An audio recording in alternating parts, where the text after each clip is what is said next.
तो अपन बात करते हैं अपने आप डोपामीन अगोनिस्ट पे। तो डोपामीन अगोनिस्ट में एक दवा है हमारी फेनोल्डोपाम। ठीक है ना। तो फेनोल्डोपाम कहाँ काम करती है? ये D1 रिसेप्टर पे पहले तो काम करती है ना। तो D1 रिसेप्टर पे काम करेगी तो इसकी एगोनिस्ट हो गई। तो D1 रिसेप्टर कहाँ होते हैं? आपके पेरिफेरल आर्टरी पे मैं बता चुका हूँ। ठीक है ना। तो ये वेजोडाइलेशन कराएंगे पेरिफेरल आर्टरी का, और पेरिफेरल आर्टरी का वेजोडाइलेशन कराएंगे तो हाइपोटेंशन होता है। ठीक है ना। इसके साथ यहाँ पे क्या होगा? नाइट्रीयूरेसिस। नाइट्रीयूरेसिस मतलब समझते हैं कि यहाँ पे सोडियम आयन का एक्सक्रीशन हो जाएगा। सोडियम आयन जो है बाहर ज़्यादा तेज़ी से निकलने लगेंगे, तो इसी कारण से नाइट्रीयूरेसिस हो जाएगा। ठीक है ना। तो फेनोल्डोपाम कैसे देते हैं? आईवी रूट से देते हैं। ठीक है ना, ये एक चीज़ याद रखिएगा। And used for short term BP control और इन हाइपरटेंसिव इमरजेंसीज। ये शॉर्ट टर्म जो है, शॉर्ट टर्म बहुत ही कम समय के लिए बीपी कंट्रोल प्रोग्राम के लिए देते हैं, और इसको हाइपरटेंसिव इमरजेंसीज के लिए भी देते हैं। किसके लिए देते हैं? हाइपरटेंसिव इमरजेंसीज के लिए। और टाइप ऑफ डोपामीन रिसेप्टर मैं बता चुका हूँ, 1 2 3 4 5 होते हैं। ठीक है ना, 5 तरह के डोपामीन रिसेप्टर आपके होते हैं। ठीक है ना। चलिए तो आगे बढ़ते हैं फिर अपन। अब बात करते हैं हाइपरटेंसिव इमरजेंसीज की। मैं बात कर रहा हूँ ना, फेनोल्डोपाम कहाँ देते हैं? Hypertensive emergency. तो एक चीज़ अपन समझते हैं कि हाइपरटेंसिव इमरजेंसी और एक हाइपरटेंसिव अर्जेंसी होता है, तो दोनों में डिफरेंस क्या है? तो डिफरेंस के बारे में थोड़ा समझ लेते हैं अपन। ठीक है ना। तो हाइपरटेंसिव इमरजेंसी क्या है कि जब बीपी 180 और 110, बीपी 180 और 110 mmHg हो। ठीक है ना। सिस्टोलिक और डायस्टोलिक और एंड ऑर्गन का डैमेज भी हो। ठीक है ना। हम लोग JNC 8 क्लासिफिकेशन से क्या जानते हैं? JNC 8 क्लासिफिकेशन से जानते हैं कि अगर बीपी 140/90 होता है ना, हाँ 90 होता है। ठीक है ना। 140/80 होता है या 90 होता है? 90 मेरे हिसाब से लग रहा है मेरे को, एक बार देख लेना इसको। ठीक है ना। इसको मैं एक बार मार्क कर दे रहा हूँ, इन दोनों में से कोई एक होता है। ठीक है ना। तो अगर इससे ज़्यादा हुआ, इतना हुआ या इससे ज़्यादा हो गया, तो उसको हाइपरटेंसिव का मरीज मान लेते हैं। ठीक है ना, हाइपरटेंसिव पेशेंट मान लेते हैं। ठीक है ना। तो इसको एक बार देख लेना 90 वाले को, लेकिन ऊपर वाला ये कंफर्म है। ठीक है ना, सिस्टोलिक कंफर्म है, डायस्टोलिक का मेरे को 80 या 90 लग रहा है। तो कभी कभी हो जाता है यार, चीज़ें थोड़ी सी नहीं याद रहती, तो देख लेना एक बार। ठीक है ना। तो अब दूसरी बात करते हैं हाइपरटेंसिव अर्जेंसी के बारे में। तो बीपी यहाँ पे हो जाता है 180/110 हो जाता है। ठीक है ना।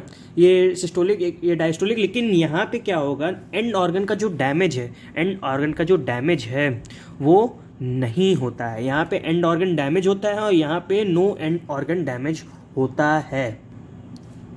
हाँ, तो ये JNC 8 के जो क्लासिफिकेशन है अपनी ना, तो ये 90 ही होता है। ठीक है ना, मेरे को याद आ रहा है कि 90 ही है। ठीक है ना। तो 140 सिस्टोलिक है और ये डायस्टोलिक 90 ही है अपना। ठीक है ना, ये कंफर्म चीज़ है। ठीक। तो अब इसके एडवर्स इफेक्ट्स भी अपन देख लेते हैं। तो एडवर्स इफेक्ट क्या क्या होते हैं इसके देख लेना, कि इंक्रीज इंट्राओक्यूलर प्रेशर करवा देगा फेनोल्डोपाम। और जो नॉर्मल इंट्राओक्यूलर प्रेशर है वो कितना होता है? 11 से 21 mmHg। हाँ, तो नॉर्मल इंट्राओक्यूलर प्रेशर कितना होता है? 11 से लेके 21। ये हमेशा पूछा जाएगा आपको ग्लोकोमा के केसेस में। ठीक है ना। ऑप्थेल्मोलॉजी में आपका बहुत ही कॉमन सवाल है, 11 से 21 mmHg तो आपका नॉर्मल इंट्राओक्यूलर प्रेशर होता है। अगर इससे ज़्यादा हो गया, फेनोल्डोपाम में इससे ज़्यादा हो जाता है, तो ये ग्लोकोमा को लीड कर सकता है। ठीक है ना। चलिए तो आगे बढ़ते हैं। इसमें क्या हो जाता है? एक और एडवर्स इफेक्ट होता है कि हाइपोकलीमिया हो जाता है। ठीक है ना, हाइपोकलीमिया हो जाता है। हाइपोकलीमिया में वैसे नॉर्मल K+ का वैल्यू आप अगर याद होगा आपको अपनी बायोकेमिस्ट्री की क्लास से, तो 3.5 to 5 मिली इक्विवेलेंट होता है। ठीक है ना। कितना होता है? 3.5 to 5 मिली इक्विवेलेंट होता है। अगर इससे ज़्यादा, इससे कम हो गया तो ये वेंट्रिकुलर एरिथमिया कर सकता है, मसल वीकनेस कर सकता है, पॉलीयूरिया कर सकता है, पॉलीडिप्सिया कर सकता है। ठीक है ना।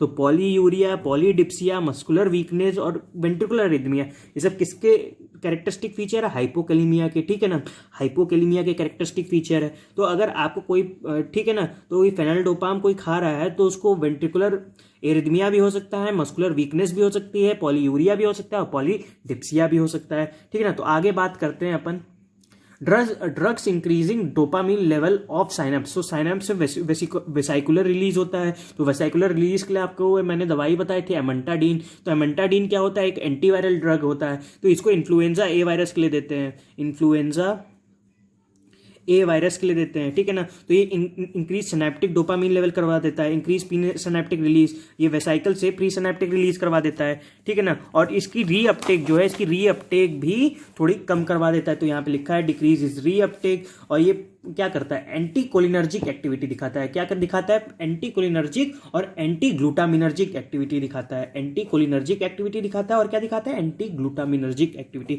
इसके एडवर्स इफेक्ट्स क्या होंगे, एडवर्स इफेक्ट्स इसके क्या होंगे, एंकल एडीमा हो जाता है। एंकल में आपके मतलब कि जो एंकल होता है ना, उसको क्या कहते हैं, एडी में एडीमा हो जाता है, ठीक है ना। जैसे एमेंटाडीन खाना शुरू कर देंगे वैसे एडीमा हो जाएगा, लेकिन ये रिवर्सिबल होता है, ठीक है ना। अगर एमेंटाडीन बंद कर देंगे तो ये कम हो जाएगा, ठीक है ना। और यहाँ पे क्या हो सकता है, नोजिया हो सकता है, इंसोमेनिया हो सकता है, भूलने की आदत, ठीक है ना। और लिविडो रेटिकुलरिस, ये क्या, बस बेसिकली ये क्या होता है, पिंकिश स्पॉट होते हैं, पिंकिश स्पॉट बनने लगते हैं, पिंकिश स्पॉट्स बनने लगते हैं, ठीक है ना। शरीर पे पिंकिश स्पॉट आने लगते हैं एमेंटाडीन अगर खाने लगेंगे तो, ठीक है ना। तो एमेंटाडीन रिड्यूस डिस्काइनेशिया एसोसिएटेड विद और किससे एसोसिएट करते हैं, क्रोनिक लीवोडोपा थेरेपी से, ठीक है ना। क्रोनिक लीवोडोपा थेरेपी में डिस्काइनेशिया होने लगता है तो वहां पे क्या देते हैं अपन, एमेंटाडीन देते हैं। उसके किसके कार्ड देते हैं, एनएमडीए एंटागोनिस्ट होता है, ठीक है ना। अब आगे बात करते हैं, थोड़ा जल्दी जल्दी खत्म करेंगे।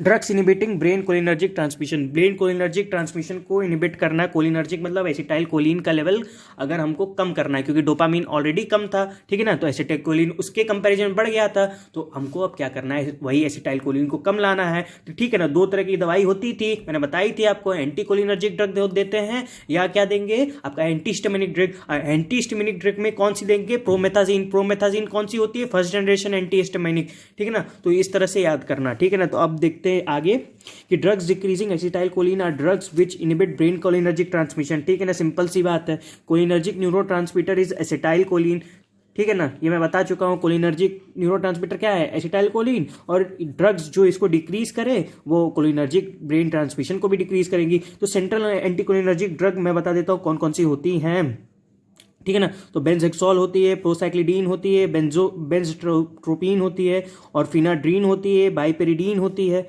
और इसको किस लिए कर देते हैं, use for drug induce parkinsonism. इसको कहाँ देते हैं, ड्रग इंड्यूस पार्किंसोनिज्म की ड्रग ऑफ चॉइस है ये। ड्रग ऑफ चॉइस क्या है, बेंजेक्सोल। ट्राईहेक्सीफेनिडिल को देते हैं, उसको क्या कहते हैं, बेंजेक्सोल, इसी को कहते हैं, ट्राईहेक्सीफेनिडिल को। और ये ड्रग इंड्यूस पार्किंसोनिज्म का ड्रग ऑफ चॉइस है। जो साइकोसिस में ड्रग एंटीसाइकोटिक्स जो देते हैं ना, तो वहाँ पे जो ड्रग इंड्यूस पार्किंसोनिज्म हो जाता है तो वो ट्राईहेक्सीफेनिडिल वही दवा चलाते हैं, ठीक है ना।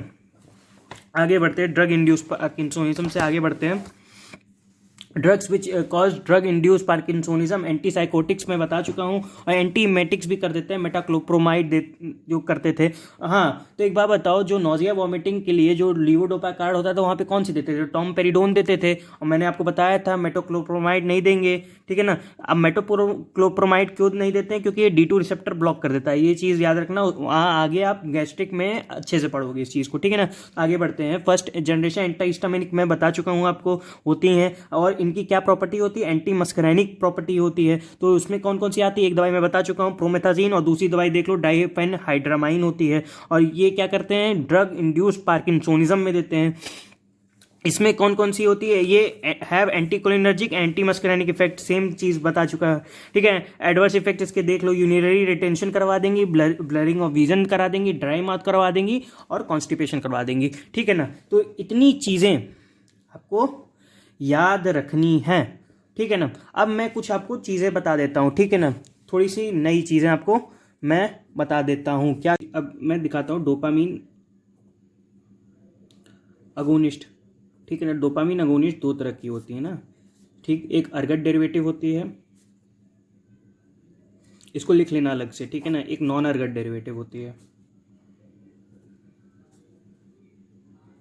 Ergot derivative, non ergot derivative. Ergot क्या होता है, क्लेविसेप्स परप्यूरिया इसको कहते हैं, इसकी फंगाई का नाम है क्लेविसेप्स परप्यूरिया। तुमने आज तक नहीं देखा होगा कि किसी जहाँ से दवाई ऑब्टेन होती है उस नाम उसके हिसाब से ड्रग को क्लासिफाई करते हैं। यहाँ पे इसलिए क्लासिफाई करते हैं क्योंकि इसका एक खास यूज है, ठीक है ना। तो मैं बता दूं कि नॉन अर्गट डेरिवेटिव में पहले तो दो दवाई आती है, प्रेमीपेक्सोल और रोपिनीरोल, ठीक है ना, प्रामिपेक्सोल और रोपिनिरोल। और जो हमारी नॉन अर्गट डेरिवेटिव आती है, अर्गट डेरिवेटिव और जो हमारी अर्गट डेरिवेटिव में आती है उसमें आती है ब्रोमोक्रिप्टीन और परगोलाइड। ठीक है ना, हम लोग ज़्यादातर प्रिफर करते हैं नॉन अर्गट डेरिवेटिव को क्योंकि ये सेफ होती है थोड़ी। ठीक है ना, ये सेफ होती है, लॉन्ग एक्टिंग होती है। ठीक है ना, जहाँ तक इसकी बात है, इसमें क्या होता है कि यहाँ पे फाइब्रोसिस हो सकता है, फाइब्रोसिस हो सकता है और सीवियर वेजोकॉन्स्ट्रिक्शन हो सकता है, सीवियर वेजोकॉन्स्ट्रिक्शन। ठीक है ना, अगर सीवियर वेजोकॉन्स्ट्रिक्शन हो गया तो क्या करेगा, ये गैंग्रीन कर सकता है, गैंग्रीन कर सकता है, इस्कीमिया करने के बाद गैंग्रीन हो सकता है। और यहाँ पे कार्डियक वेल्वुलर फाइब्रोसिस हो सकता है। ठीक है ना, अब इसमें थोड़ी सी मैं अब ड्रग ऑफ चॉइस की मैं बात कर दूँ। ठीक है ना, अब ड्रग ऑफ चॉइस क्या होता है पार्किंसोनिज्म का, drug of choice for parkinsonism.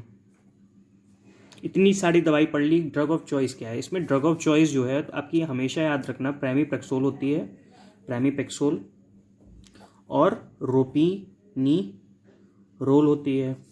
Drug of choice for drug induced parkinsonism,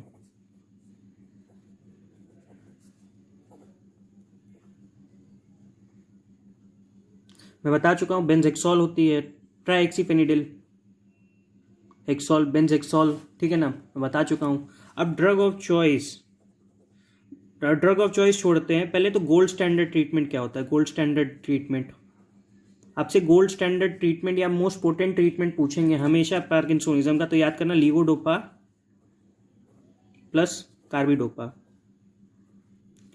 अब एक और चीज का ड्रग ऑफ चॉइस आता है, drug of choice for restless leg syndrome, drug of choice for restless leg syndrome. इसमें भी क्या होगा, प्रामिपेक्सोल और रोपिनिरोल।